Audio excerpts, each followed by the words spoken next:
મિત્રો 2 દિવસ પહેલાની ઘટના છે।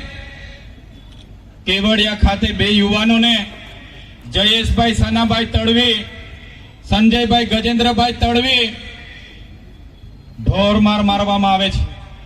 આખી રાત કપડા ઉતારીને બાંધીને ઢોરમાર મારવામાં આવ્યો અને બીજા દિવસે FIR માં પણ એમના મજૂરોને રજૂ કરવામાં આવ્યા અને દુઃખ અમને ત્યારે થયું કે પોલીસ અધિકારીઓ એ યુવાનો મરણ થયા છતાંય એવું સ્ટેટમેન્ટ આપ્યું કે આ યુવાનો અહીંયા ચોરી કરવા માટે આવ્યા હતા।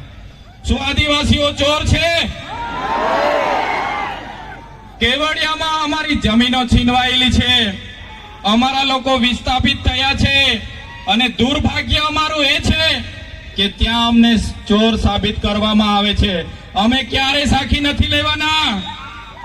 જે લોકોએ અમને ચોર કીધા છે આવનાર દિવસમાં એનો જવાબ પણ એ લોકોએ આપવો પડશે, એનો ખુલાસો પણ એ લોકોએ કરવો પડશે। 13 તારીખે 5 દિવસનું બેસણું કેવડિયા ખાતે એ લોકોનું રાખ્યું છે એમના પરિવારોએ। ત્યારે એ લોકોની આપવીતી જોઈને, એ યુવાનોને જે રીતે મારવામાં આવ્યા એ જોઈને ખરેખર એટલી બેરહેમીથી આદિવાસી યુવાનો પર અત્યાચારો થયા છે। ત્યારે આ 13 તારીખે આજના મંચ પરથી તમને આહવાન કરું છું, કેવડિયા વાળા એકલા નથી, એમની સાથે ડેડિયાપાડાના લોકો પણ છે। 13 તારીખે આખું કેવડિયા ભરાઈ જશે। 13 તારીખે આખું કેવડિયા અમે ભરી દઈશું। તૈયાર છો બધા? પોલીસના મિત્રોને પણ કેમ છું, ઘણા પોલીસ અધિકારીઓ આપણા સમાજના છે, એમને પણ હું આજના મંચ પરથી કેમ છું।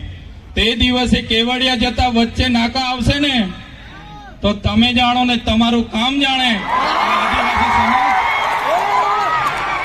આદિવાસી સમાજ અંગ્રેજો સામે પણ ઝૂક્યો નથી। આજે ગોરા અંગ્રેજો નહીં, કાળા અંગ્રેજો સામે પણ અમે ઝૂકીશું નહીં।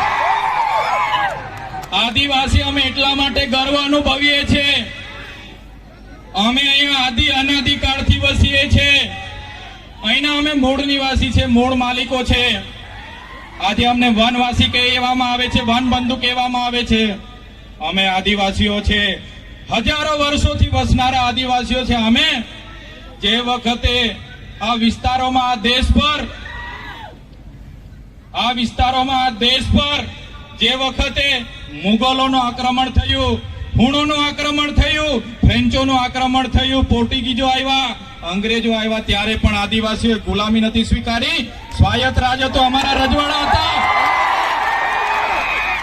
રાજપીપળાનો ઇતિહાસ જોઈ લો, નાંદોદ અમારા નંદ ભીલની નગરી હતી, સાગબારા અમારા કુંવર વસાવાનું રજવાડું હતું,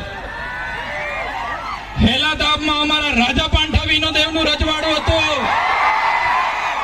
અમારા રજવાડાઓને યેન પેન પ્રકારે હેરાન પરેશાન કરીને ખદેડીને આજે અમને આદિવાસીઓને વિભાજિત કરવામાં આવ્યા છે। તમે રામાયણ વાંચી લેજો, રામાયણના પહેલા પાને આદિવાસી વાલ્મીકીનો ઉલ્લેખ હશે, સબરીનો ઉલ્લેખ હશે, હનુમાનનો ઉલ્લેખ હશે, નિર્સાદનો ઉલ્લેખ હશે। અમારા આદિવાસી અમારા પૂર્વજો છે।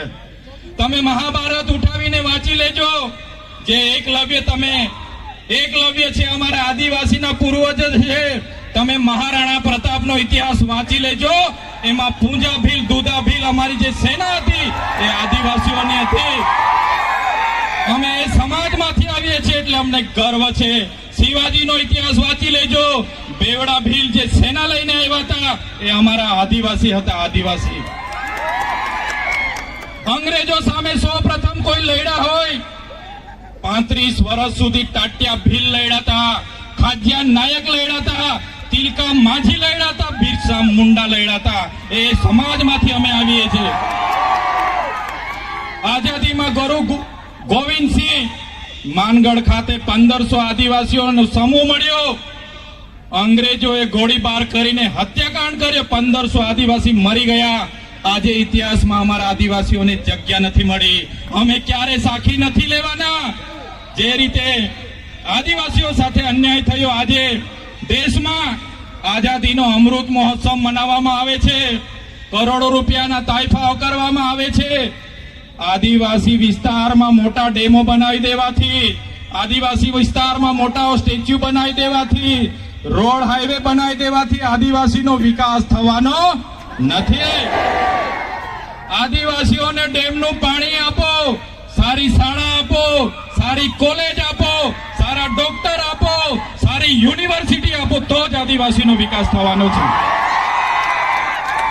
આજે ગુજરાતમાં 15% આદિવાસીઓ વસે છે, દેશમાં 8% આદિવાસીઓ વસે છે.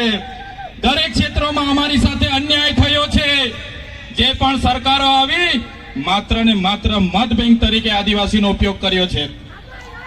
આજે તમે કોર્ટમાં જજો, કોર્ટમાં જે જજો બેસે છે, આજે ગુજરાતમાં અમે 15% છે તો 100 જજમાંથી 15 જજ આપણા હોવા જોઈએ કે નહીં હોવા જોઈએ? આઈએસ આઈપીએસ આપણા 15 હોવા જોઈએ કે નહીં હોવા જોઈએ? મામલતદાર, ટીડીઓ, કલેક્ટર અમારા 15 હોવા જોઈએ. તે આજે નથી. એ હવે આવનાર દિવસોમાં આદિવાસી સમાજે જાગવાનું છે. આટલી મોટી સિટીઓમાં રિયલ એસ્ટેટ બને છે. રિયલ એસ્ટેટના બિલ્ડરો કોણ છે? કેટલા આદિવાસીઓ રિયલ એસ્ટેટના બિલ્ડરો છે? અમારા લોકોને શિક્ષા નથી આપવામાં આવી, નર્મદાનું પાણી નથી આપવામાં આવ્યું, કડાણા ઉકાઈ ડેમનું પાણી નથી આપવામાં આવ્યું. આજે પણ અમારા લોકો મજૂરી માટે શહેરમાં જેવા મજબૂર થયા છે. અમે સાકી નથી લેવાના. એટલા માટે જ અમે કહીએ છીએ આજના આ મંચ પરથી, જે રીતે નાગા લોકોનું નાગાલેન્ડ બન્યું, મરાઠાઓનું મહારાષ્ટ્ર બન્યું, ગુજરાતીઓનું ગુજરાત બન્યું, તેલુગુ લોકોનું તેલંગાણા બન્યું, તમિલ લોકોનું તમિલનાડુ બન્યું, એવી જ રીતે અમને ભીલોને અલગ ભીલ પ્રદેશનું 29મું રાજ્ય જોઈએ.